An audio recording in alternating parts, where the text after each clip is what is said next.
All right, everyone, get ready because today we're going to take a deep dive into the Fediverse. Ooh, the Fediverse. Yeah. Sounds kind of scary. Well, maybe, but it's also connected to this new app that's been making waves. You know, Are you talking about Threads? Threads, exactly. Maybe you're already using it and you're like, what is this Fediverse thing? Yeah, it's a bit of a mystery. Right. Or maybe you're thinking about joining and you're wondering about the whole privacy aspect. That's a good point. Privacy is always a concern. But don't worry, we've got you covered. Oh, good. We're going straight to the source. Mm-hmm. The official Threads policies and terms. Oh, wow, the official stuff. Yeah, the real deal. So we can break it all down for you and make sense of it. That's what we need, some clarity. Clarity. Okay, so let's start with the basics. What's Threads all about? It's part of Instagram. Right, it is. But here's the thing. It's also designed to connect with this whole other world. This other world being? The Fediverse. The Fediverse. Okay, hold on. So it's not just staying within the Instagram world. Nope. It's branching out. It's like, imagine you're scrolling through Threads. Yeah. And suddenly, bam, you see a post from someone on Mastodon. Mastodon. What's that? It's another platform, completely separate from Instagram. Whoa, so it's like a mashup of different social media universes all in one place. Exactly. Okay, my mind is officially blown. So this Fediverse thing, is it like its own separate internet or something? You're getting it. Think of it as a network of independent servers. Servers, like computer servers. Yep. And each one is like a mini social media platform, with its own rules and its own community. So like little online neighborhood. Yeah, exactly. And the big difference is that there's no single company controlling the whole thing. No big tech overlords. Uh-oh. Okay, that's definitely interesting. Right. It's like a decentralized world. Decentralized, huh? Uh-huh. Okay, but how does that even work? How do all these separate platforms talk to each other? Ah, that's the magic of interoperability. Interoperability. Sounds complicated. Yeah. Well, it's basically like this. Different systems can understand and work with each other. Okay. Think of it like universal travel adapters. You can plug your Threads account into any server in the Fediverse. And plug it in like a charger. Right, and it'll translate your content and your interactions so you can follow people, share your posts, and even reply across platforms. All within the Threads app. All within Threads, yeah. Okay, so let me get this straight. I could be posting about, I don't know, my cat on Threads. Yeah, everyone loves cat pictures. Right, and then someone on Mastodon who I don't even know could see it and be like, hey, cool cat. Exactly. It's breaking down the walls between these online platforms. No more digital silos. No more silos. And this is a bit of a but. Uh-oh, there's always a but. Threads integration with the Fediverse is still a work in progress. Really? So right now you can share your Threads content and follow people from other servers. Okay. But replying to posts from those servers, that's still in development. So full interoperability isn't quite there yet. Not yet, but it's coming. Okay, that makes sense. But I bet some people are already thinking, hold on a sec, what about my privacy? I bet they are. Right. If my Threads stuff is floating around all these servers, who's in control of my data? That's a valid concern. It definitely is, and it leads us to one of the trickiest parts of the Fediverse. Data sharing. Data sharing. Okay, let's dive into that. All right, so when you interact with another server in the Fediverse, Threads does share some of your information with that server. Okay, let's get specific. What kind of information are we talking about? Let's say you're on Threads and you find someone interesting on Mastodon. Uh-huh. You hit that follow button.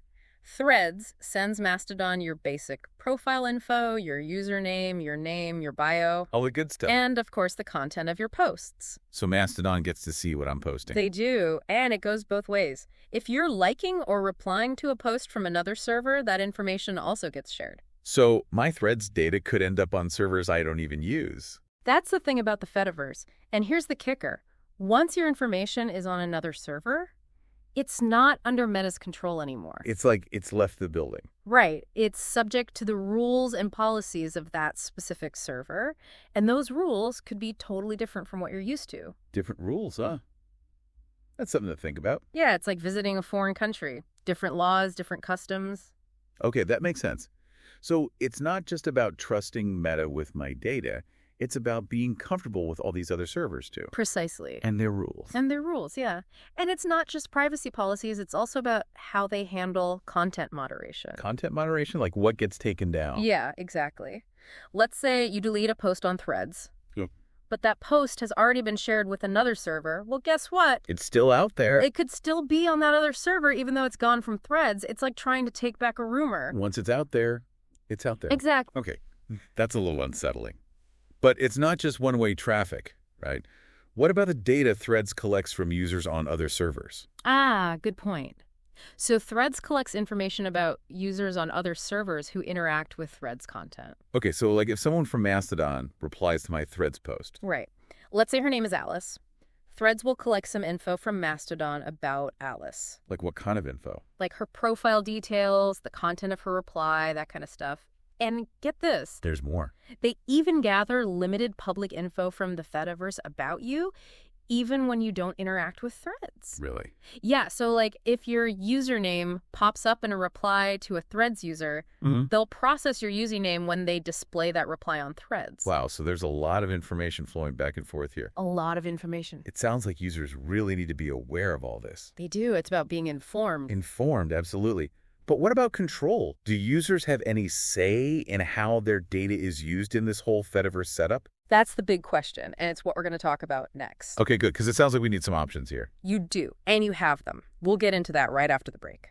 Sounds good. So we just left off talking about control and options in the Fediverse. Yeah, it's not a total free-for-all.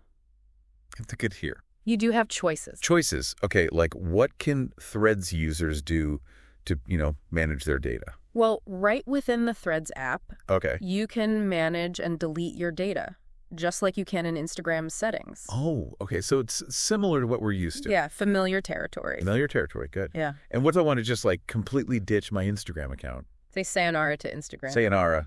What happens to my Threads profile then? Gone. It gets wiped out too. It goes poof poof. Poof.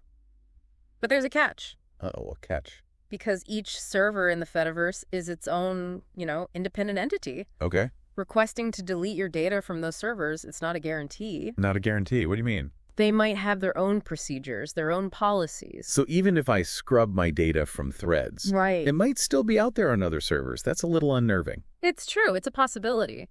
And we have to remember that users on other servers have data rights within Threads, too. So it's a two-way street. Exactly. So Alice, our friend from Mastodon, she could ask to have her data deleted from Threads. Makes sense. So there's this kind of reciprocity built in. Right. Everyone has some control. Some control, but not absolute. Not absolute. Yes. Okay, so understanding this decentralized nature of the Fediverse is really key here. It's the key to navigating this whole thing. It's like a whole new world. It is a new world. With its own set of rules. Its own rules, yep. So where do we go from here? Yeah, what does this all mean for, the future of social media? Is this a good thing? A bad thing? Something in between? It's a big question. A big question indeed. And we'll dive into that right now. All right, let's do it. Okay, so we've talked about control, data, servers, all that technical stuff. The nuts and bolts. The nuts and bolts, yeah. But now I want to zoom out. Zoom out, okay. Yeah, the big picture. What does this whole Fediverse thing mean for the future of the internet itself? Wow, that's the question, isn't it? It is. We've all seen how traditional social media has, played out. The good, the bad, the ugly. Exactly. So is the Fediverse the answer? Is this the next internet revolution? Well, let's not get ahead of ourselves. It's still early days. Early days, right? But it does represent a big shift, like a fundamental change in how we think about being online. A fundamental change. Okay, I'm listening. Imagine a world where the power isn't just with a few big companies. You mean like the big tech companies we always hear about? Yeah, exactly. But instead, the power is with the users. Users having the power. That's a new concept. It is. It's about moving away from those centralized platforms, where our data is like the product they're selling. Right. We're the product. And moving towards something more decentralized, where users have more control. More control. More ownership. Yeah. Okay. I like where this is going. So less big tech, more power to the people. I got it. It's about going back to the internet's original promise, a decentralized network where information flows freely. Freedom. But okay, let's get practical. What does that actually look like for, everyday users? Well, one of the coolest things is the potential for niche communities. Niche communities. Yeah. Instead of these giant platforms where it's just everything all the time. It's overwhelming sometimes. Right. You can have these smaller, more focused communities based on shared interests. So instead of trying to be everything to everyone, it's more like you find your people. Exactly. You're connecting with people who actually get you, who share your passions. I love that. It's like finding your tribe online. But okay, what about the business side of things? How would these communities, make money? We can't ignore that. That's a great question. And this is where things get really interesting. The Fediverse could lead to totally new business models. New business models, like what? Models that put user privacy and data ownership first. Imagine platforms that are owned and run by the users themselves. Wait, user-owned platforms. That sounds radical. It is. It's a big shift. The big shift, yeah. But wouldn't that be, like, really complicated? Would users even know how to handle that? It would definitely require a change in how we think about things, for both users and developers. Yeah. But I think people are ready for a change. They're tired of being tracked and targeted. It can feel creepy sometimes. Right? People want more transparency, more control. More say in how things are run. Exactly. It's like we're at a crossroads with the internet. A crossroads, huh? And the Fediverse is like this path, this new direction that could lead to something better. Something more ethical, more human. A more human internet. I like that. Me too. It's a little scary, all this unknown territory. It is. There are definitely challenges. But it's also exciting. We're potentially witnessing the start of something totally new. And it's not just about watching it happen. It's about participating, shaping it, exploring these new platforms. Asking questions, being curious. Exactly. What kind of online world do we want to create? That's a big question. Yeah. And is one we all need to think about as we, dive into this Fediverse. Dive in. So to our listeners, we ask you, is this the future? Is this the key to a better internet? What do you think? We want to hear your thoughts. Keep exploring, keep questioning, and keep diving deep. And remember, the future of the internet, it's in our hands. Thanks for joining us for this deep dive into the Fediverse. It's been a pleasure. Until next time.